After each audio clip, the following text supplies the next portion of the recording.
আমরা ৬টা সিনেমা করেছি এখন পর্যন্ত। সুড়ঙ্গ, পেয়ারা সুবাস, তুফান, দাগি, তাণ্ডব এবং এবার হচ্ছে দম। আমাদের আমরা সবসময় তো চেষ্টা করি যাতে একটা সিনেমা থেকে আরেকটা সিনেমায় আরও কিছু অ্যাডিশন যাতে হয়। সো এই সিনেমাটাতে দর্শক অনেক নতুন কিছু পাবে। আমার কাছে মনে হয় যে এটা একটা নেক্সট লেভেল, আরেকটা ধাপ আমরা এগিয়ে যাওয়ার চেষ্টা করেছি।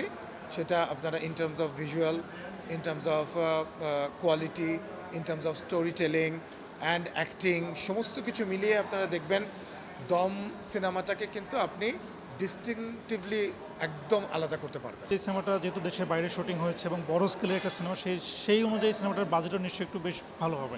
আপনি আসলে এই রিস্কটা আসলে কেন নিলেন এই সিনেমাটা নিয়ে? না দেখেন, প্রতিবারই তো আমরা রিস্ক নেই। এই সিনেমাটা কাজাকিস্তানে শ্যুট হয়েছে এবং বাংলাদেশে শ্যুট হয়েছে। সো আমার এর আগের ছবিগুলোও তো আমরা চেষ্টা করেছি যে ঠিকঠাক জাস্টিস করার গল্প অনুযায়ী।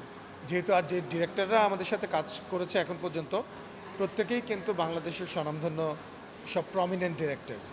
সো রেদওয়ান রনি 10 বছর পর যখন হাজির হলো, রেদওয়ান রনি যেভাবে গল্পটা দেখেছেন এবং this is based on a true story, এবং গল্পটাকে কিন্তু আপনি জানেন যে এটার স্ক্রিপ্টটা হুট করে একজনকে আমি দায়িত্ব দিলাম আর লিখে ফেললো, এটা কিন্তু সম্ভব ছিল না। সো আমাদের স্ক্রিপ্টের প্যানেলেও আপনারা দেখেছেন বাংলাদেশের সব বড় ডিরেক্টরস এবং রাইটার্সরা একসাথে একটা প্যানেল তৈরি করে কিন্তু স্ক্রিপ্টটা তৈরি করা হয়েছে, যেখানে শাওকি আছে, যেখানে রবিউল আলম রবি আছে, সাইফুল্লাহ রিয়াদ আছে, এবং নির্ঝর আছে, এবং রেদওয়ান রনি নিজেও আছেন। সো 1.5 বছর ধরে তো শুধু স্ক্রিপ্টটা নিয়েই আমরা কাজ করেছি এবং 5th ড্রাফটে গিয়ে ফাইনালি আমরা শ্যুট করতে পারলাম। তো দেখেন, ছবির আমার কাছে মনে হয় যে প্রথমে হচ্ছে ঠিকঠাক স্ক্রিপ্ট হওয়া জরুরি, ঠিকঠাক প্রোডাকশনের জন্য ঠিকঠাক প্রি প্রোডাকশন হওয়াটা জরুরি, এবং এই গল্পটাকে ঠিকঠাকভাবে তৈরি করবার জন্য, যেহেতু একটা চাপ ছিল, এটা একটা সত্যি ঘটনা অবলম্বনে, আবার আপনি ফিকশন তৈরি করছেন, সো ইন্সপিরেশনটা থেকে তৈরি করা। তো এটা তো আর একদম ডকুমেন্টারি না যে আমি লাইন টু লাইন আমি বাস্তবে এক্স্যাক্টলি যা ঘটেছে তাই দেখাতে পারবো, কিন্তু আবার ফিকশনাইজ করতে গিয়ে আমি মৌলিক গল্পটাকেও তো নষ্ট করে দিতে পারবো না। সো মৌলিক গল্পটা ঠিক রেখে, এবং আমার কাছে মনে হয় যে সিনেমাটা দেখলে, এবং কয়েকদিন পরে আমি শিওর আপনারা যে মূল ক্যারেক্টার যার উপর আমরা সিনেমাটা তৈরি করেছি তার সঙ্গেও যদি আপনাদের দেখা হয়, তাহলেও আপনারা বুঝতে পারবেন যে আমরা 80-90% অ্যাচিভ করার চেষ্টা করেছি। অ্যাট দ্য সেম টাইম এটা কিন্তু সুপার কমার্শিয়াল একটা মুভি। আপনি সিনেমাটা দেখতে বসলে শেষ পর্যন্ত আপনার দেখে উঠতে হবে। সো এখানে ওই যে ফর্মুলা ফিল্ম বানানোর জন্য ওই 3টা ফাইট আর 3টা গান জোড়া লাগিয়ে সিনেমা তৈরি করার চেষ্টা করা হয়নি, বরং সিনেমার প্রয়োজনেই, গল্পের প্রয়োজনেই আমার এই সিনেমাতে ফাইটও আছে, গানও আছে, সব কিছুই আছে, ইমোশন, মানে কোনো কিছুই বাদ নাই।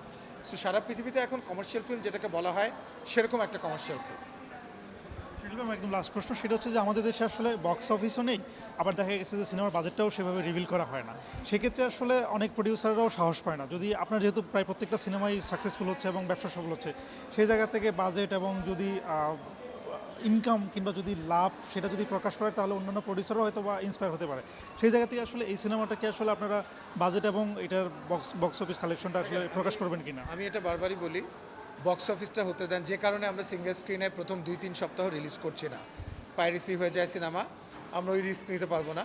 ছবিটা এইটুকু বলতে পারি যে আমরা এখন পর্যন্ত যত সিনেমা বানিয়েছি, এটা সেই অর্থে সবচেয়ে বড় সিনেমা, সবচাইতে বেশি এফোর্ট দিয়ে তৈরি করা সিনেমা। তো দেখেন, সবসময় তো হয়তো আগামী বছর যে সিনেমাটা বানাবো সেটা আরও ভালো করে বানানোর চেষ্টা করব। সো সবসময় তো আমাদের নিজেদেরকে ছাপিয়ে যাওয়ার একটা চেষ্টা থাকে।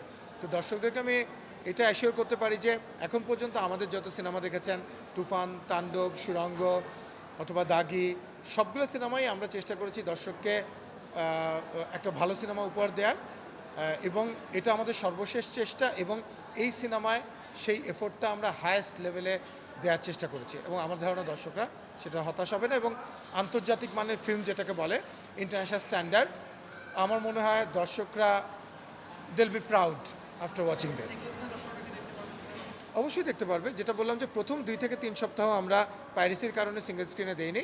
2 থেকে 3 সপ্তাহ পর তো সিঙ্গেল স্ক্রিনের দর্শকরাও দেখতে পাবে, এবং সারা পৃথিবীতে যে প্রবাসীরা আছে তারাও দেখার সুযোগ পাবে।